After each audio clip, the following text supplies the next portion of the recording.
انت باش تتبعني مش انا باش نتبعك، وباش نسافر بيك لبلاد جوست اكوتي اللي هي ليبيا. عمرك كليت ماكله ليبيه؟ جميل. به من اعز الكسكس اللي كليتهم في حياتي هو الكسكسي الليبي. ومرتي ملي ذاقت الكسكسي الليبي صافي 7 سنين وهي تقول لي زيد الكسكسي الليبي ابن واحد. نعرف توانسه باش تغشوا ما ليبيا ابن الحقيقه. به وعندهم حاجه اخرى اللي هي بالحق ما فماش ليبي ما يطلبهاش منك، اللي هي المبكبكه. راهو مبكبكه اي اسمع عودت راه مبكبكه صحيح. المبكبكه هي مقرونه يعملوها يا بالدجاج يا باللحم. انا وصلت عملتها حتى بالفخوي دماغ. تبعني سهله على الاخر. تابعوني انتم زاده باش نعملوا مبكبكه ليبيه سهله في 25 دقيقه تكمل الروسيت الكل.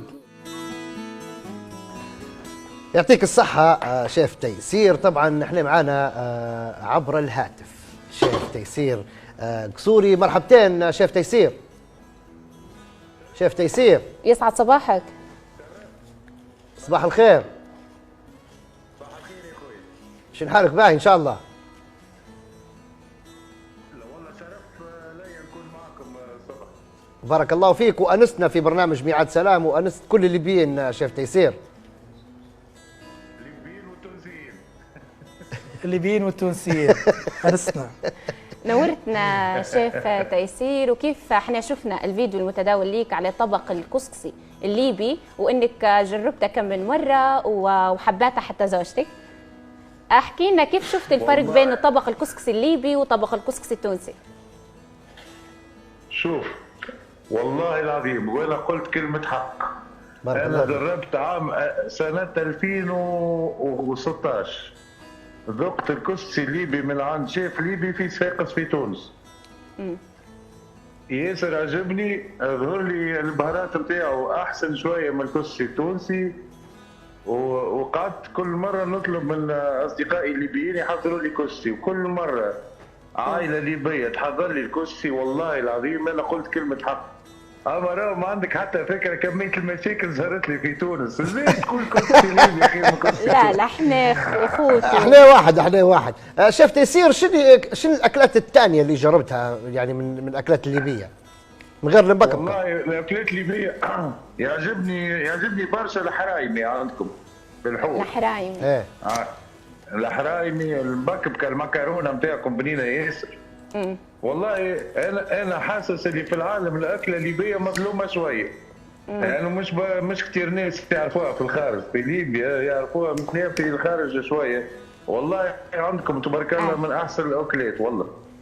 صباح الخير شيف يعطيك الصحة. صباح الخير. مرحبا بكم وربي يبارك لكم. شيف تيسير معك شيفنا شيف تيسير نهارك طيب. نهار طيب. شنو حالك شيف؟ الحمد لله. كيف حال صحيحتك؟